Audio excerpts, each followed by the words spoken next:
Hello बच्चों, कैसे आप सभी लोग। आज हम हमारा ईवीएस 2 का या आप बोल सकते हो हिस्ट्री का चैप्टर 8 करने वाले हैं, जिसका नाम है बिगिनिंग ऑफ सेटल्ड लाइफ। इसका मैं आपको क्वेश्चन आंसर्स कराऊंगा, ठीक है। इसके लिए वीडियो आप आखिरी तक ज़रूर देखना। इसका क्वेश्चन आंसर मैं आपको हिंदी में समझाऊंगा भी, ओके। लेकिन इससे पहले अगर आप हमारे चैनल पर नए हो तो चैनल को सब्सक्राइब करो और बेल आइकन को प्रेस करो, ताकि आपको हमारे आगे की भी वीडियोस मिलते रहें। और इसी वीडियो के कमेंट सेक्शन, अगर वहाँ नहीं तो डिस्क्रिप्शन बॉक्स में आपको एक प्लेलिस्ट का लिंक मिलेगा, जिस पर आप क्लिक करोगे तो आपको हमारे सारे वीडियोज़ मिल जाएंगे, ओके। तो देखो यहाँ पे फर्स्ट क्या है, आपको फिल इन द ब्लैंक्स, मतलब आपको खाली जगहों को भरना है। ये जो अंडरलाइन वर्ड्स है, इसको आपको याद रखना है। ये आपको एग्जाम में नहीं दिया रहेगा, आपको खुद से लिखना है, ओके। तो इसमें देखो आपको फर्स्ट क्या है, archaeological evidence shows that agriculture first began about 11,000 years ago in Israel and Iraq. यहाँ पे आपका आंसर क्या है, इराक। मतलब कि आर्कियोलॉजिकल एविडेंस जो है, मतलब कि खुदाई ये सब में जो चीज़ें मिलती है, जो भी वहाँ पे क्या बोल जो भी सबूत मिलते हैं, जैसे पुरानी कोई भी इमारत हो या तो कुछ कुछ भी पुराने समय का मिले, तो उसको देखते हुए ये पता लगाया गया कि जो खेती है ये आज से 11,000 साल पहले इजराइल और इराक में शुरू हुई थी, ठीक है। सेकंड क्या, the house at the beginning of the new stone as were made of Vettel and dog. यहाँ पे देखो आपका आंसर क्या, Vettel and top. Vettel and top मतलब क्या होता है, घास फूस ये सब रहते हैं ना, उसको हम बोलते हैं, छोटी छोटी लकड़ियाँ। तो यहाँ पे क्या बोल रहे हैं कि न्यू स्टोन एज के समय जो भी घर बनते थे वो किस चीज़ के बनते थे, वो वेटल एंड डॉग मतलब घास फूस छोटी मोटी लकड़ियाँ ये सब के बनाते थे। थर्ड क्या, dog was domesticated in the middle stone age. यहाँ पे आपका आंसर क्या है, मिडल। क्या बोले कि जो डॉग है, जो कुत्ता है, उसको लोगों ने पालना कब शुरू किया था, मिडल स्टोन एज में, ओके। अब देखो आगे यहाँ पे आपको क्या है, फोर्थ में दिया गया आपको people staying in the village settlements belong to a single clan. देखो यहाँ पे क्या बोले कि पहले के समय में जब लोग एक गांव में रहते थे, एक बस्ती में रहते थे, तो उसे क्या बोलते थे, एक क्लैन बोलते थे। मतलब कि वो सब एक ही परिवार के लोग रहते थे, ठीक है, दूर दूर के रिश्तेदार वैसे। फिफ्थ क्या, the chiefs were interested with the responsibility of protection of village. यहाँ पे हम अपने आंसर का चीफ्स मतलब क्या बोल रहे हैं कि जो भी गांव की सुरक्षा ये सब का भरोसा किस पे किया जाता था, चीफ पे। सब लोगों को चीफ पे भरोसा रहता था कि ये गांव की सुरक्षा ये सब करेंगे, ओके। अब देखो यहाँ पे आपको क्वेश्चन नंबर 2 में क्या दिया गया है, यहाँ पे answer the following questions in one sentence, मतलब कि एक वाक्य में आपको जवाब देना है। पहले क्या, व्हाट इज एनिमल हस्बेंड्री। यहाँ पे आपको क्या बोल रहे हैं कि एनिमल हस्बेंड्री क्या होता है, तो आंसर क्या, domesticating animals and keeping them for our own use is called animal husbandry. मतलब कि जानवरों को पालना और उनको अपने फ़ायदे के लिए इस्तेमाल करना, उसको हम बोलते हैं एनिमल हस्बेंड्री, ठीक है। सेकंड क्या, name the animal that was first to be domesticated by man. यहाँ पे क्या बोल रहे हैं कि पहले ऐसे जानवर का नाम बताओ जिसको इंसान ने पाला, इंसान ने उसको पालना शुरू किया। तो सबसे पहला जानवर क्या है, the dog was the first animal that was domesticated by man. मतलब कि जो कुत्ता है ये पहला जानवर है जिसको इंसान ने अपना पालतू जानवर बनाया, ठीक है, पाला। थर्ड क्या है, for what purpose was dog used. क्या बोल रहे हैं कि जो कुत्ता था वो किस काम के लिए इस्तेमाल किया जाता था इन इंसानों द्वारा। आंसर क्या है, dogs were used to help in hunting. तो क्या बोल रहे हैं यहाँ पे, जो कुत्ते हैं वो शिकार में मदद करने के लिए यूज़ किए जाते थे, ठीक है। अब देखो यहाँ पे फोर्थ क्या है आपको, after dog which animals were the next to be domesticated. देखो क्या बोल रहे हैं कि डॉग के बाद, कुत्ते के बाद इंसानों ने और कौन से जानवर को पालना शुरू किया। तो आपका आंसर क्या, the goat and sheep were the animals domesticated after dog. मतलब कि बकरी और शीप मतलब भेड़, ये दो जानवर है डॉग के बाद, कुत्ते के बाद, जिसको उन्होंने पालना शुरू किया, ठीक है।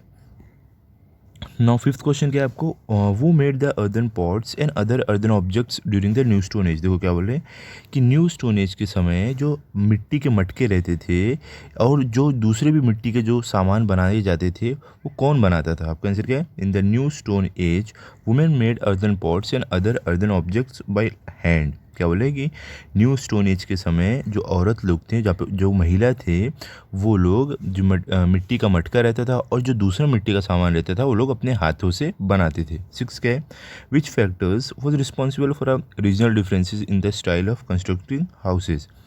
देखो क्या बोले कि क्या वजह थी, किस किन वजहों से जो घर रहते थे वो अलग अलग जगह पर अलग अलग तरीके से बनाए जाते थे। आपका आंसर क्या है, the regional differences in the style of constructing houses were due to difference in local climate. क्या बोल रहे हैं कि अलग अलग जगह पे अलग अलग तरीके के घर इसलिए रहते थे क्योंकि वहाँ का मौसम अलग होता था।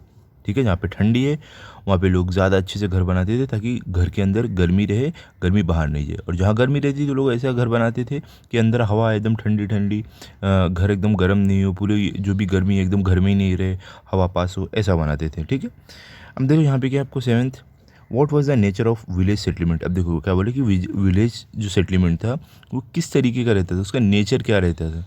तो देखो यहाँ पे आपका आंसर क्या है, village settlements was like an extended family. मतलब कि जो विलेज सेटलमेंट रहता था पहले के समय पे में जो लोग बस्ती में रहते तो क्या था, वो एक समझ लो बड़ी फैमिली थी। हर कोई किसी एक दूसरे का रिश्तेदार था, मतलब कोई ना कोई तरीके से आपस में उनका रिश्ता रहता था। ठीक है, अब देखो एट क्या, why did farmers need skilled craftsman. देखो क्या बोल रहे हैं कि जो फार्मर रहते थे उन्हें माहिर कारीगर की ज़रूरत क्यों पड़ती थी काम करने वालों की। तो आंसर क्या, the farmers needed skilled craftsmen for making agricultural implements as well as to repair them. देखो क्या बोल रहे हैं कि जो किसान लोग थे उन्हें जो माहिर कारीगर इन लोगों की ज़रूरत इसलिए पड़ती थी क्योंकि उनको जो अपने लिए जो औजार चाहिए खेती बाड़ी के लिए, खेती करने के लिए वो, और उनको अगर ख़राब हो जाए वो जो उनके औजार है, जैसे वो जैसे फावड़ा हो गया जिससे खेत खनते हैं या तो खेत जोतने के लिए जो इस्तेमाल किया जाता है, ये सब अगर ख़राब हो गया तो उसे बनाने के लिए भी कारीगर की ज़रूरत पड़ती थी।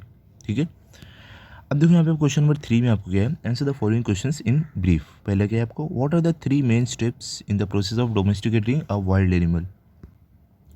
देखिए आपको क्या बोल रहे हैं कि 3 वो कौन से स्टेप्स हैं जिस तरीके से हम किसी जंगली जानवर को पालतू जानवर बनाते हैं। तो कौन सा है, देखो पहला कैप्चर द वाइल्ड एनिमल, सबसे पहले क्या करना है हमें, जो जंगली जानवर है उसको पकड़ना है। सेकंड क्या है, taming the wild animal by giving them training to live with humans. यहाँ पे देखो ट्रेनिंग का गलती से ING स्पेस आ गया, स्पेस नहीं रहेगा, आप एक साथ लिख देना TRAINING एक साथ रहेगा। ठीक है, टू लिव विथ ह्यूमंस।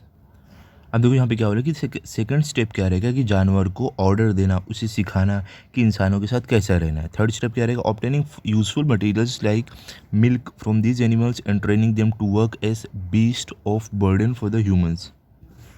और क्या बोल रहे हैं, थर्ड स्टेप क्या रहेगा, सिखाने के बाद हम उनसे जो भी हमारे काम का सामान रहेगा जैसे कि मिल्क हो गया, ये सब दूध आप बोल सकते हो, ये सब सारी चीज़ें हम उनसे लेंगे और उन्हें सिखाएंगे कि कैसे जो बोझ उठाना है या जो भी रहता है एक सामान यहाँ से एक जगह से दूसरी जगह कैसे लेके जाना है वो सिखाना। ठीक है, तो अलग अलग जानवर को अलग अलग काम सिखाए जाते थे और उनसे अलग अलग फ़ायदे उठाए जाते थे। ओके, चलो भाई सेकंड क्या है, how did some people in the community become skilled craftsman. देखो क्या बोले कि जो कम्युनिटी रहती थी, जो वहाँ पे बस्ती रहती थी, उस बस्ती में कुछ लोग माहिर कारीगर कैसे बन जाते थे। आपका आंसर क्या है, as the food available was more than needed by the community. Some men and women utilize their spare time in experimentation and for using their natural creativity to develop special skills. क्या बोल रहे हैं कि जब भी इंसानों ने देखो खेती बाड़ी शुरू कर दिया तो बहुत ज़्यादा खाना होने के कारण लोग को फ्री टाइम मिलता था, एक जगह रहते थे, तो कुछ पुरुष और महिला लोग क्या करते थे, अपना फ्री टाइम कुछ एक्सपेरिमेंट करने और जो भी उनकी कारीगरी थी वो सब की वजह से वो कुछ ना कुछ खास अपने अंदर की स्किल, अपने अंदर की जो खासियत है उसको वो लोग डेवलप करते थे, उसको पहचानते थे कि हाँ मेरे अंदर ये खूबी है। Persons with such special skills were given work based on दो स्किल्स। और क्या बोले कि जो इंसान के पास जो स्किल, जो जिस चीज़ में माहिर रहता था उसे वो काम दिया जाता था। Thereby a class of skilled craftsman emerged. और क्या बोले इस तरीके से बहुत सारे जो माहिर कारीगर होते हैं वो बने, किसमें, कम्युनिटी में। ओके, अब देखो यहाँ पे आपको थर्ड क्या है, right about the structure of houses at the beginning of the new stone age. देखो क्या बोले कि अभी आपको न्यू स्टोन एज के समय पे जो घर रहते थे वो कैसे बने रहते थे वो आपको बताना है। तो आंसर क्या है, at the beginning of the new stone as the houses were made of Vettel and rock. क्या बोले कि न्यू स्टोन एज के समय पे जो घर रहते थे वो घास फूस लकड़ी ये सब के बने रहते थे। The walls were screens woven from sticks और बाम्बूज एंड प्लास्टर्ड विद मड और काउडंग। और क्या बोल रहे हैं कि जो दीवार रहती थी उसको जो छोटी छोटी लकड़ी और जो बाम्बू रहता है उससे वो लोग बांधते थे और क्या करते थे उसको मतलब कीचड़ या तो जो गाय का गोबर रहता है उससे वो लोग प्लास्टर कर देते थे दीवार को। ठीक है, अब देखो फोर्थ में आपको क्या है यहाँ पे, write about houses in the later part of the new stone age. देखो क्या बोले कि न्यू स्टोन एज में आगे जाकर जैसे घर डेवलप हुए बने उनके बारे में लिखो। तो आंसर क्या आपका, in the later part of the new stone age people began to build quadrangular houses of sun dried bricks. देखो क्या बोल रहे हैं, तो देखो क्या बोल रहे हैं यहाँ पे कि बाद में न्यू स्टोन एज में बाद में लोग ने घर कैसे बनाने शुरू किए, क्वाड्रेंगुलर, मतलब कि जिसका 4 साइड हो, 4 साइड वाले घर बनाते थे। जो किससे बनता था, एक जो ईंट रहती है उसको धूप में रख के सुखा के उससे बनाते थे, ठीक है। सेकंड के some houses had more than one room, और क्या बोलते थे, वो जो घर बनाते थे उसमें किसी किसी घर में एक से ज़्यादा रूम रहते थे। These houses are build very close to each other, और क्या बोले ये जो घर है ये एक दूसरे से बहुत पास बनाए जाते थे। फोर्थ क्या है, regional differences have been notice in the style of construction of houses. और क्या बोल रहे हैं कि रीजनल डिफरेंस मतलब कि अलग अलग जगहों पर अलग अलग तरीके के घर बने हुए देखे जाने लगे थे, ठीक है। ये फोर्थ पॉइंट है हमारे कि मतलब कैसे अलग अलग जगहों पर जैसा मौसम रहता था वैसे घर बनाते थे। ओके, तो ये हो गया हमारा। अब चलो फोर्थ में चलते हैं। देखो फोर्थ में आपको क्या बोल रहे हैं, complete the following concept chart. यहाँ पे देखो बीच में हमको सॉल्ट दिया है, यहाँ पे हमें कंसेप्ट चार्ट दिया गया है, तो वो हमें बनाना है। देखो सॉल्ट का इंपॉर्टेंस क्या है, खासियत क्या है, एसेंशियल कमोडिटी, मतलब कि ये ज़रूरी सामान है, सॉल्ट के बिना हमारा काम नहीं चल पाएगा। उसका देखो ऑब्टेन्ड बाय मतलब किससे मिलता है, obtained by the traders from far away places. किससे मिलता था, जो व्यापारी रहते थे दूर दूर से आते थे, दूर दूर से भेजते थे, उनसे हमें सॉल्ट मिलता था। उसका ट्रेड कैसे होता था, सॉल्ट का व्यापार कैसे होता था, exchanged with the other commodities, मतलब कि दूसरा जो सामान रहता था उससे अदला बदली करके वो सॉल्ट का व्यापार होता था। रिजल्ट, और रिजल्ट क्या हुआ उसका, जो आखिरी में हमें जो रिजल्ट मिला वो क्या हुआ, क्या मिला हमें, एक्सपांशन ऑफ ट्रेड, मतलब कि जो भी हमें नतीजा मिला, जो रिजल्ट मिला वो क्या हुआ, जो एक व्यापार है उसको और बढ़ावा मिला, ठीक है। तो चलो अभी देखो फिफ्थ में आपको क्या दिया गया है, यहाँ पे आपको बोल रहे हैं usefulness of any 5 domestic animals, मतलब कि कोई भी 5 पालतू जानवर के फ़ायदे बताओ। तो आपका आंसर क्या है, काऊ। सबसे पहले काऊ क्या है, cow is a milk animal that gives milk and milk products. क्या बोले कि गाय जो है वो एक दूध देने वाला जानवर है और उसके दूध से हमें कई सामान, कई और प्रोडक्ट भी मिलते हैं खाने के। Cow dung is a traditional source of energy, और क्या बोले काउडंग जो है वो एक ट्रेडिशनल सोर्स ऑफ एनर्जी है, मतलब कि उससे हमें ईंधन ये सब के भी काम आता है, एनर्जी भी बनती है, तो ये सब ट्रेडिशनल सोर्स ऑफ एनर्जी है। सेकंड बुलक, बुलक मतलब बैल, बैल किस काम में आता है, bullock is useful for agricultural operations, bullock cart is means of transportation. देखो क्या बोले, जो बैल है उसको जो खेती में देखा होगा, वो खेत जोतने के लिए बैल का इस्तेमाल होता है। वही यहाँ पे बोल रहे हैं कि बैल का इस्तेमाल खेत जोतने के लिए होता है, और बैल जो बुलक कार्ट रहता है, जो बैल गाड़ी रहती है, वो एक तरीके का यात्रा का साधन भी उसमें भी इस्तेमाल होता है। थर्ड क्या, हॉर्स। देखो हॉर्स मतलब घोड़ा किस तरीके से इस्तेमाल होता है, horse is attached to chariot and is a means of transportation. क्या बोले, ये जो घोड़ा रहता है इसको एक रथ से जोड़ के उसको यात्रा का एक साधन बना के इस्तेमाल किया जाता है, ठीक है। फोर्थ क्या, sheep. Sheep gives us wool and it is use to make woollen clothes. देखो क्या बोल रहे हैं यहाँ पे कि जो भेड़ है, जो शीप जो भेड़ है, ये हमें वूल देती है और इससे वूल के कपड़े भी बनते हैं, ठीक है। फिफ्थ क्या, डॉग। देखो डॉग किस काम में आता है, dog serves as a watch guard and protect our houses. क्या बोले, जो डॉग है, जो कुत्ता है, ये हमारे घर की रखवाली करता है और हमारे घर को हमेशा हमेशा सुरक्षित रखता है, ओके। अब देखो यहाँ पे लास्ट में क्या दिया गया है, which animals is used bye modern police and in what way. देखो क्या बोले कि कौन सा जानवर आज के समय की पुलिस द्वारा इस्तेमाल किया जाता है और किस तरीके से। आपका आंसर क्या है, dog is used by the modern police, it is used in investigation of crimes as dog can sniff the body order and blood strains on the clothes. देखो क्या बोल रहे हैं कि जो कुत्ते हैं उनको जो आज की पुलिस जो इस्तेमाल करती है जो जानवर को उसका नाम है कुत्ता, और उसे किसी भी क्राइम, मतलब कि अगर कोई किसी ने भी कुछ क्राइम कर दिया हो, जुर्म कर दिया हो, तो उसको पकड़ने के लिए इस्तेमाल किया जाता है। क्यों, क्योंकि कुत्ते लोग किसी के भी बॉडी की जो स्मेल, जो सुगंध रहती है, अच्छे से सूंघ के पहचान सकते हैं, और जो खून के धब्बे रहते हैं वो भी वो सूंघ के पता कर सकते हैं कहाँ से किसका है, कहाँ से आया है, ठीक है।